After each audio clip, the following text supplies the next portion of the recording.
Sinergias es una ONG llamada Sinergias Alianzas Estratégicas para la Salud y el Desarrollo Social.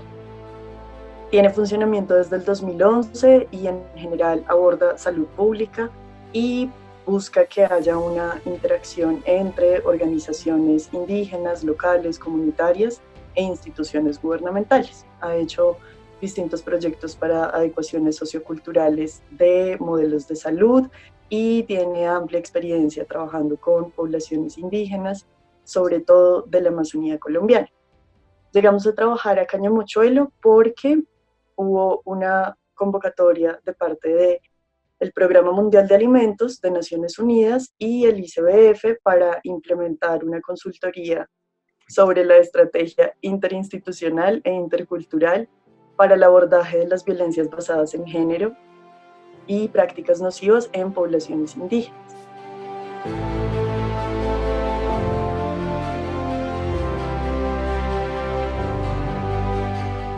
En Cañamochuelo nosotros llegamos también gracias a que en esta estrategia interinstitucional que principalmente lideraba el ICBF, tiene más de 7 años la estrategia, ya había habido un primer acercamiento de parte de la UNIC, la Organización Nacional Indígena de Colombia, como operadores de uno de los pilotos de la estrategia, principalmente con el pueblo Maibén Masiguare, que es uno de los 10 pueblos que hacen parte del resguardo. Nosotros llegamos a hacer como una evaluación y una identificación de qué se recordaba de este pilotaje que se había hecho desde el 2016 con el pueblo Maibén Masiguari nuevamente, en donde observamos que hubo muy buena receptividad por parte de las mujeres, principalmente del resguardo, por el trabajo que se había hecho en ese entonces. Hay que recordar que Cañamochuelo tiene bastantes otras problemáticas que no se limitan a las violencias basadas en género, no son exclusivas a este resguardo y no son exclusivas al pueblo Maibén Masiguari. Ellos están en una situación de confinamiento territorial, con muchísima dificultad también por inseguridad alimentaria, falta de soberanía alimentaria. El hecho de que sea un resguardo pluriétnico también significa que hay jerarquías entre los 10 pueblos que componen el resguardo y se han generado desde el Estado y desde la configuración del resguardo como tal unas dinámicas de competitividad por recursos que han resquebrajado aún más la organización social de los pueblos. Ese fue como el diagnóstico, tanto a partir de revisión de literatura, conocimiento de este piloto y estos insumos que quedaron a partir del trabajo de la UNIC y un trabajo de campo que pudimos realizar el año pasado, muy corto, de una semana, con otra persona de la organización.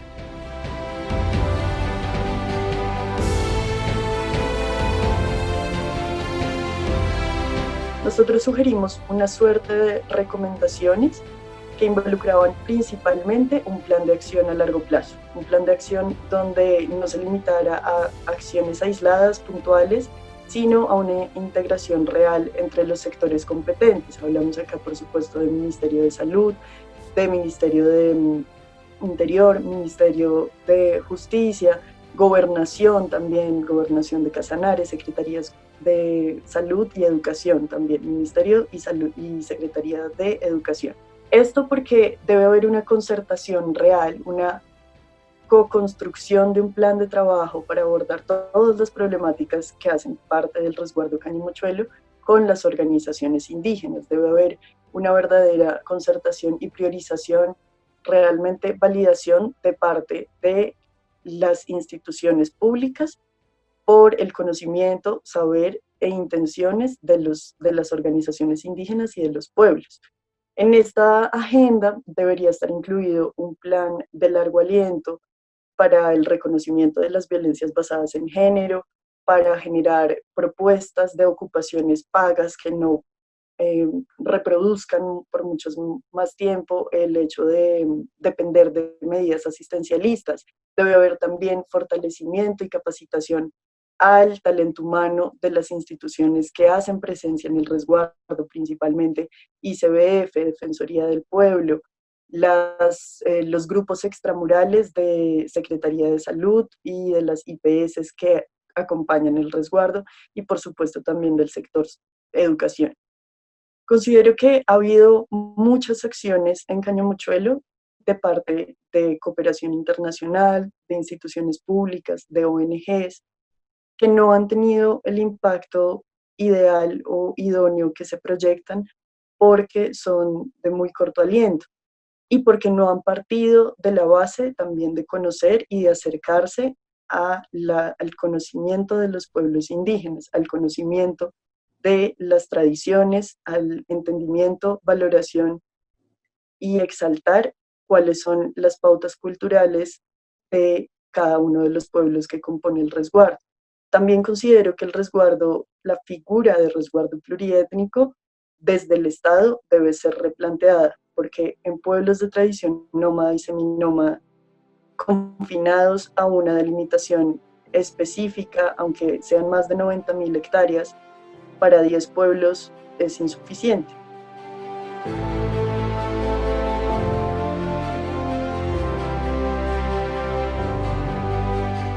Una de las cuestiones fundamentales de este plan coordinado con autoridades indígenas parte del fortalecimiento de la capacidad de gobierno propio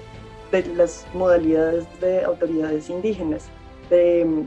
organizaciones comunitarias, por ejemplo, del fortalecimiento también de grupos de mujeres, porque muchas de ellas individualmente manifestaban pues tener identificadas necesidades, tener identificadas también pautas de acción, pautas de protección dentro de los parámetros culturales que en muchos casos no son reconocidas o validadas incluso dentro del mismo resguardo, dentro del mismo pueblo indígena. ¿Por qué es importante hacer también fortalecimiento de las capacidades de gobierno? Por el punto que mencionaba anteriormente de articulación del gobierno propio como uno de los pueblos que hace funcionamiento dentro del resguardo respecto a los otros 9, para que no se generen estas jerarquías y estas competitividades. Otro de los abordajes para que haya posibles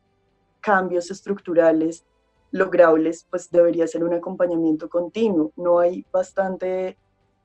sí, periodicidad, continuidad de parte de las instituciones que hacen presencia en el resguardo, porque son brigadas, son parte de salidas muy puntuales a atender casos de salud pública, de revisión, de enfermedades crónicas desatendidas, pero debería hacerse un verdadero reconocimiento de cuál es el bienestar y el buen vivir para la población desde salud, desde justicia, desde acompañamiento y fortalecimiento cultural también, porque varios de los pueblos que hacen parte del resguardo no tienen en este momento garantía de pervivencia o de salvaguardia de su lengua y de personas suficientes en la comunidad. Entonces, es lo que se considera desde el plan de salvaguarda del Ministerio de Interior que están en condición de extinción, que están en riesgo de desaparecer. Entonces se necesita un acompañamiento real de parte de instituciones públicas, de ONGs, y un trabajo de largo aliento que permita que haya fortalecimientos y capacidades instaladas en las personas indígenas, en las autoridades indígenas, tanto tradicionales como las autoridades emergentes, las personas que asumen roles dentro de las organizaciones indígenas, como las consejerías, que haya consejeros y consejeras fortalecidos, capacitados y pues muy conscientes también de hacer un trabajo cooperativo, participativo con las personas de su pueblo.